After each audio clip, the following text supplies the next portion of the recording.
ஆண்டவர் அப்படியாய் விற்ற மாட்டாரு. இது வறண்ட நிலம், அப்படியா இது காய்ந்து போகும் சொல்லி விற்ற மாட்டாரு.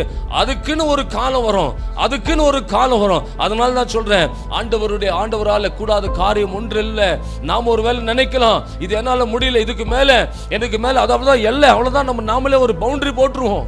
12 வருஷமா வியாதியை கிடந்த ஸ்திரீ எல்லா தன்னிடத்தில் இருக்கிற எல்லா ஆஸ்தியும் இழந்து போனா. எல்லா மெடிக்கல் எக்ஸ்பென்சஸ்க்காக எல்லா பணம் போச்சு.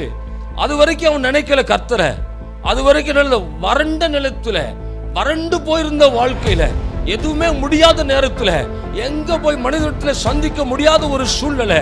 ஏன்னா காசு இல்ல, இன்ஃப்ளூயன்ஸ் இல்ல, கூட இருக்கிறவங்க கைவிட்டார்கள், எந்த ஒரு சப்போர்ட்டும் இல்லாத நேரத்துல, வறண்ட நிலத்துல இயேசுவை நோக்கி வந்து அந்த வஸ்திர ஓர தொட்ட மாத்திரத்துல நான் சுகம் பெறுவேன் என்று சொல்லி அந்த மகள் வந்தபோது கர்த்தர் அந்த இடத்துல அற்புதத்தை செய்தார். ஹல்லேலூயா.